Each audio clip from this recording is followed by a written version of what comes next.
Today I'm going to read a few things off my notice board at home. These are some of these life lessons that I've learnt, motivational affirmations, reminders to myself. A lot of them are just things that I've learnt, particularly over the last few years since COVID, which I look at every time I'm in the kitchen and to ensure they get reinforced. And once I find that I am starting to behave in a certain way according to what I've written, and I notice that it's become part of me, I'll take that one off. And then, as you go through life, you'll come across, even on YouTube or through friends, lessons they've learned. And I think, I need to learn that lesson, and I'll put that up there. Until I've learnt that one. So some of them have been on a long time. Probably 80% of them have been changed over the past year or two. And we just keep working on developing ourselves and improving ourselves in a positive direction to become, as you've probably heard this before, become the greatest version of yourself. So let's have a look at this one here. So the fastest path is to enjoy the now. So everyone's going through something.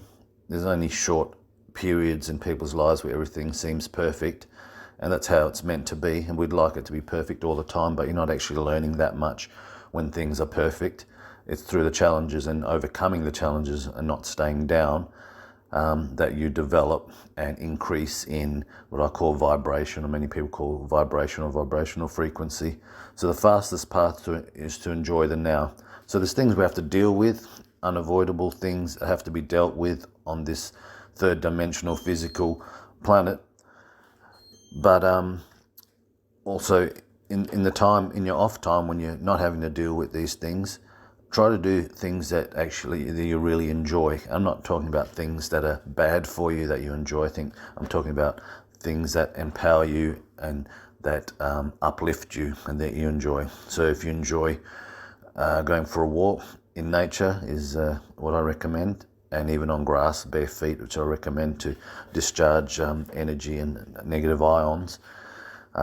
Then go do that. Try to get out into nature even a little bit every day, even if it's your backyard, because that's the highest vibration. It's the vibration of nature or source.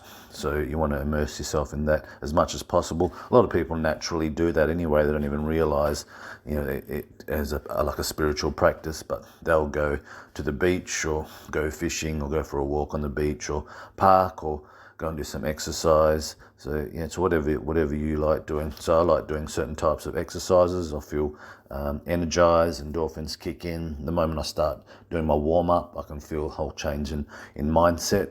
Even if I'm feeling tired on the way to the gym, and I'm thinking, how am I going to lift? When I'm feeling tired, the moment I start warming up, the blood starts flowing, endorphins start kicking in. I realize it wasn't actually physical tiredness, it was actually mental tiredness. Maybe different if you've got a full day manual labor job. You may be doing enough of sort of energetic output. You may just need to put your feet up and relax. Okay, another one I've got up on my board here is patience. Don't push the river.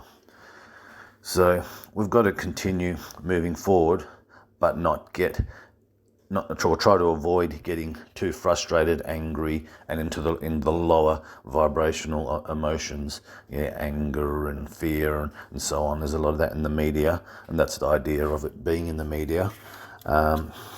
So we're going to still have to deal with whatever we need to deal with, but realize that each of our lives is a flow, and there's going to be ups and downs, and after a down comes an up. So rather than jump in and struggle against the river, take a step back mentally and just watch the river flow and just let it carry you, because you're going to get to another peak eventually. And eventually you'll have more and more peaks and less troughs. So next one I've got here is I am the prize. So a lot of people forget, because you get caught up in this system from the time you're born, you're caught up into a system that you didn't create, which is not in line with who you are, being a soul.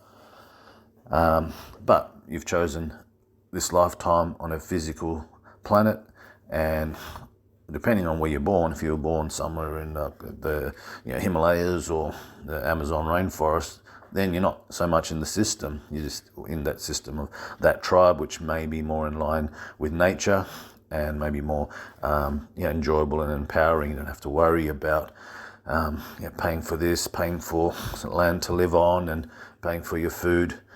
I mean, if you think about it, we're animals like all other animals. We have a different level of consciousness. I wouldn't say we're more conscious than a cat or a dog. You don't see cats and dogs unless it's for self-defense, killing each other and stealing off each other. I mean, they might nick some food or something, and then they're full. They don't keep stealing. So, and in natural order, it doesn't happen like it happens with humans. But animals don't have to pay to live on the land, because the land actually doesn't belong to any person. It belongs to nature, and they don't have to pay for their food in nature. They'll find it, and they'll find shelter. So they don't have this monetary system controlling them. If they don't have money, it's not like they don't have anywhere to live and don't have food to eat. But with humans, it's different, because we're born into a system that were created by people for a purpose. So if we don't have money, pieces of paper, so we swap our whole day for pieces of, in Australia, plastic and coins, so then we can pay to live on land that doesn't belong to actually anyone except on paper, because someone's claimed it as theirs. And then we have to pay for food as well, which is mostly anything from the supermarkets, largely contaminated, including the fruit and vegetables, and will build up toxins in your body and cause you problems later on. So we're all born into this system, and we forget why we were born, what our purpose was, because before we were actually incarnated or born, we came with a purpose, all of us. We weren't just born for no reason. Each of us has a purpose. And you probably have a feeling of what that purpose is. It might be working with children, working with animals, building things to house people. So you probably all have a feeling. Whatever you're drawn to, whatever you enjoy, that's probably the direction of your purpose.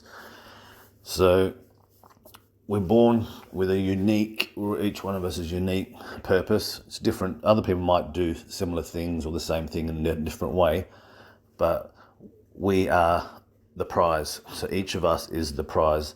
That's what I've got written here. So don't forget, you're number one. Doesn't mean you're better than anyone else, but you need to put yourself first, not at the expense of others. But it's like in a plane, they say, put the oxygen mask onto your mum first, so then you can help others. We put it on the kids first and you die, you'll be useless to them. So just remember, you're the prize, and you need to think of yourself as the prize. The next one I've got is, life doesn't happen to me, I happen to life. So a lot of people, most people, myself included, that's why I had to put this up there, to remind me that life don't just be dictated by the system and by life as to it has to be this way. You can make choices at any time, and you can make choices to enjoy your life more, to do less of the things you don't like and more of the things you do like. So there's a trade-off, because of due to being a money system, we still have to earn some money, or if we don't have money, we need to be able to trade. So we still have to keep that in mind. We can't just say, hey, I'm just going to give up everything and be homeless.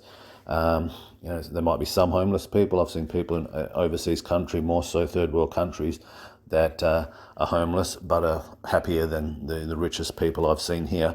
But it's not always that way. So life doesn't happen to me, I happen to life. So you start taking control and affecting your own life. In life, there are things that are going to happen. They're inevitable. They were already planned by you before you incarnated, experiences that you want to experience. So they're dotted right throughout your life. And most of them are challenges, because as a soul, we don't feel pain. We don't feel physical, emotional pain. But when we incarnate into a body, we do. But the soul doesn't really care about pain. It cares about experience and developing and growing as a soul and increasing its vibrational light. So when you're in the body and you go through all these tough times, You think, why would a soul want this for me? Well, it's not wanting it for you, the physical body and brain that's thinking about this and converting all these experiences into anger and hate and guilt and depression, because the soul doesn't go through those emotions and feelings. The soul is doing what's best for the soul, which is actually you, because you're the soul working through a three-dimensional body, so you can experience three-dimensional reality or physical reality. So you've chosen this, so you have to realize that and stop blaming other people, stop blaming life, circumstances, governments, corporations, and start happening to life. So you change your life, life doesn't change you. Be the future now. Think about what awesome stuff are you going to do each day. Now, if you're working a 9-to-5 job, you may have less time to do awesome stuff. You could still try to make your job as enjoyable as possible. I know it's difficult. I used to work 9-to-5 for years, and it was tough sitting in a cubicle in the city. I was in the Bankwest Tower every day. And then after work, you got limited time really to yourself, because you still have to get dinner, do your training. If you enjoy your training, which I do, then that's something I enjoy, so that's a positive. But if you've got children, you need to attend to children. And how much time do you actually have for your own personal development, doing things you enjoy, and your own spiritual development and growth? Very little. And that's the whole idea, to keep people away from evolving as souls and realizing that there is a better way of living, a more enjoyable way of living. So you be the future now. Start to become your future now. So don't always be thinking, when this is over, things will be better. When I finish school, things are going to be better. When I finish high school, go to uni, things are going to be better. When I go to uni and then get a job, things are going to be better. Because if you think about it, if you're back at school, and if you didn't enjoy school in primary school, and you're looking at the high school next door and you think, once I go there, it's going to be a lot better. And you get there and it's actually more difficult and harder. And you think, when I go to uni, everything's going to be spot on. You go to uni and it can be even more difficult, although you do have a lot more free time and can choose your subjects, and you've got some time off in between. It's still tough, and there's a lot of study outside of uni. But you think, but once I get that job, I'll have money, and then things are going to be awesome. But then a lot of people are chained to a desk, 9-to-5, working in a job that their parents told them, programmed them from when they were a child to do, because it's safe and give you good money, but it's not in line with their soul, what their soul wanted to do. The soul might have been in past lives a painter or a musician or something, and it's already got experience and expertise in these areas, but the person's been told by family, friends, maybe teachers, stick to this, get a good job here, whatever, doctor, lawyer, accountant, and just work your whole life through, and you might become a partner, and then you can retire. But by the time you retire, you're so old that you can't even do a lot of the more enjoyable things that you should be doing now. So you have a think about how many hours a day you actually have to do what you actually enjoy. So you can be the future now and start changing things now, because don't wait. Because that, if you're waiting, you're in the mindset of this will happen later, but it's whatever's happening now is what manifests into the future. So you'll just get more of the now if you keep thinking later I'll do this. After you work in the job for a few years, realize that you're not fulfilled. Your soul is not fulfilled, and you think, but I'll just get married and then things will be awesome. So you get married, and hormones are pumping for the first 9 months, and then people are different, people think differently. Men and women are really like from two different planets. We're not we call it a human species, but we're almost pretty much like two different species. Think very differently due to different hormones, different emotions, different energies, and due to programming from the past, and right through. As animals, men tend to be, as you've probably heard, more the hunter and providers, and women tend to be the nurturers. So they have different goals in life, and providing for offspring. Men, for instance, women may have an innate need in the DNA to provide the best for the offspring, for survival of the offspring, but also survival of the species. So this can affect relationships also. So, when you're at uni thinking when you get married, everything's going to be hunky-dory. It's not always the case. So then you think, I'll have children, and that'll bring some energy and fun, enjoyment into life. But then you might lose connection, with your partner, and also, people lose connection with themselves because their whole life is catering to others, which is fine. You want to do that, but when that goes on for too long, you actually lose who you are. You lose yourself. Don't know who you are anymore. You don't know your sole purpose, and you're just existing basically for another purpose. And something will happen eventually. The universe will make something happen to put you back online with your sole purpose. Okay, so start to think about the things you enjoy and start doing them now as much as you can manage, and a little bit more over time. Okay, so there's a few. My board's probably got about 30 notes on there, and I'll go through a few more over time. Thank you.